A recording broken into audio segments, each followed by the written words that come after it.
Amigos oyentes, hoy vamos a concluir nuestra meditación acerca del paraíso perdido. Vamos a leer un solo texto en esta ocasión. Vamos a leer Génesis, el capítulo 3 y el versículo 15. Y pondré enemistad entre ti y la mujer, y entre tu simiente y la simiente suya. Esta, la simiente de la mujer, te herirá en la cabeza, y tú le herirás en el calcañar. Y las oportunas palabras que encontramos en la carta del apóstol Pablo a las iglesias de Galacia, en el capítulo 4 de Gálatas, versículo 4. Pero cuando vino el cumplimiento del tiempo, Dios envió a su Hijo, nacido de mujer y nacido bajo la ley. Que el Señor nos bendiga y hemos estado orando para que cada mensaje, cada audio sobre este y otros temas traiga el interés en los que escuchan de seguir ahondando el pensamiento, de seguir investigando más en la palabra, porque no hay la mínima duda de que el Espíritu Santo, el Maestro que tenemos los cristianos, los hijos de Dios, sabrá seguir revelando verdades preciosas y profundas que motivarán un acercamiento a una vida de mayor intimidad entre nosotros y el Señor.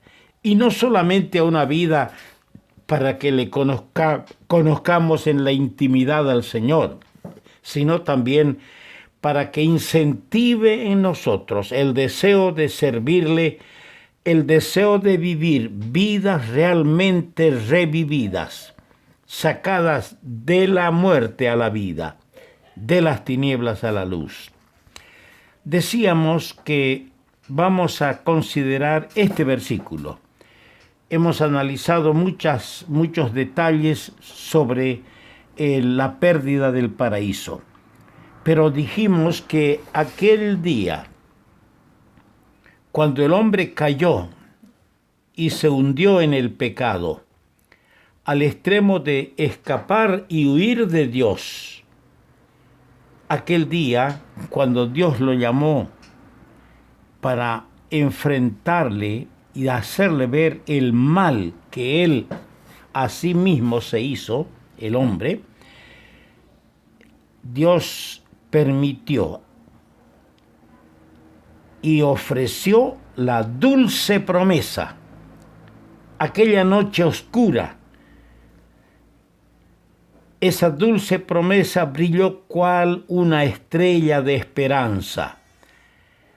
¿Cuál era esa estrella de esperanza? El anuncio de uno que por su venida anularía para siempre el pecado y sus efectos.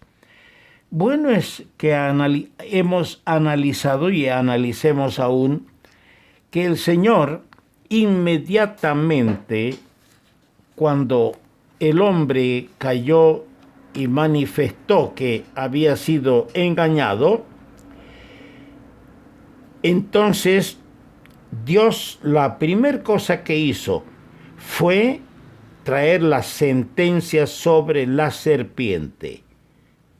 Y antes de traer la sentencia sobre Adán y Eva, el Señor mostró su gracia, su misericordia, ofreciendo una hermosa promesa de la simiente de la mujer que heriría a la serpiente, a Satanás, con un golpe mortal en la cabeza. Y esa es la dulce promesa, y esa es la estrella de esperanza de la presencia de aquel que iba para siempre anular los efectos del pecado en la raza humana. Es la primera y gran promesa de la Biblia. Parece contradictorio, pero el mismo Satanás, el mismo diablo, le ha dado desde el principio más crédito, más importancia a esta promesa que los mismos hombres a quienes concernía creer esa promesa. Pues la Biblia contiene en su larga historia todos los esfuerzos diabólicos llevados a cabo para evitar de alguna manera el advenimiento del Salvador, la venida de ese Salvador. Miremos un poquito de lo que yo estoy diciendo. Miremos en su orden algunas de esas tentativas del diablo de impedir la venida del Salvador. Primero, después de tentar a nuestros primeros padres, la serpiente antigua, el diablo, sugirió a Caín el asesinato de Abel. Segundo, hizo otra tentativa, provocando la unión de los hijos de Dios con los hijos de los hombres, como está escrito en Génesis 6, lo cual trajo como resultado el juicio del diluvio. En tercer lugar, después del diluvio, la gente se multiplicó y Satanás, llenando de orgullo sus corazones, les incitó a construir la Torre de Babel, lo que trajo al fin la confusión de las lenguas y la división de la unidad de la raza toda. Y eso lo encontramos en Génesis 11. Luego, al no haber logrado su cometido de impedir la venida de la simiente de la mujer, un Salvador, procuró interferir en la simiente de Abraham, por quien vendría la promesa. ¿Cómo intervino allá? ¿Cómo interfirió allá? Al lograr, incitando a Sara que tenga un hijo con la empleada, con la sirvienta, con Agar, de la cual nacería Ismael. Ismael no es el hijo de la promesa, de él no vendría, pero Satanás quiso interferir de esa manera. Luego procuró que Esaú matara a Jacob, intentando reproducir la tragedia de Caín y Abel una vez más. Más adelante le vemos al enemigo de la simiente de la mujer obrando con Faraón para procurar la muerte del niño Moisés. Y al no haberlo logrado, después endureciendo el corazón de este monarca para que el pueblo no saliera en libertad. Vinieron las rebeliones en el desierto cuando Israel por fin se liberó de la esclavitud en Egipto y viajó 40 años en el desierto. Allí hubo rebeliones, intentos de Satanás de anular la línea de la cual vendría la simiente de la mujer, el Redentor. ¿Cuántos murieron en ese intento satánico?